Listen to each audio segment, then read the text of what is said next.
is it a mea culpa? I'm not sure what I need to say here, but I remember in our live shows in the spring, right after the Supreme Court decision overturning Roe v. Wade, I was nervous about what would happen if they ran on abortion in the face of like an insane inflation economy, and with the kind of macroeconomic picture being what it was, being really nervous because I was afraid that if people voted on their wallets, it would delegitimize the importance of the abortion issue. I don't know if you remember that conversation. Of course. Yeah. We talked about this a lot. I mean, a lot of it centered around sort of this ever present question of all these different groups and demographics in America. It was like the white suburban woman, right? Was like the image that you and I pass around is Loeb, right?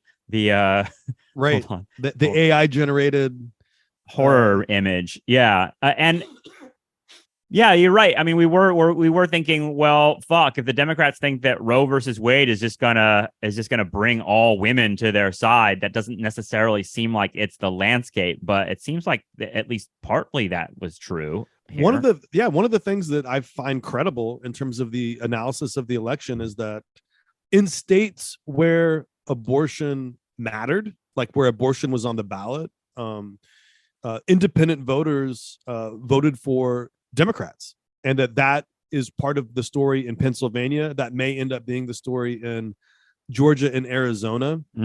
Nationally, too, independent voters voted for Democrats by a margin of 4%. That's how close it was nationally, which is like not much to think about. However, in Pennsylvania, the gap in independence was 18%. In Georgia, it was 28%. In Arizona, it was 30%.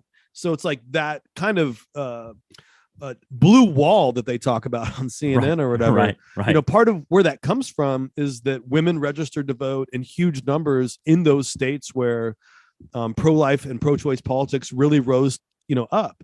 And I think that that's both, like, to me personally, it's an interesting corrective lens. Mm-hmm. It's also kind of inspiring. It's also kind of a tutorial in my own professed desire to always have a queer remarks framework, which I should have, I guess, trusted more, because I was kind of reacting with the kind of abortion inflation like tension. I was sort of saying, class first, or economics, economy trumps instance. Everything. Yeah, I get it. Yeah, and one of the things that I read in all this analysis was, for a lot of women voters, the idea that they're not making an economic decision when they make a decision about the rights of their body and their privacy, that's flawed thinking. That when you make decisions about abortion, you're making economic decisions, and that's that you can't separate the two. And I thought that was just something that I personally learned and was grateful to learn out of this election. And there was also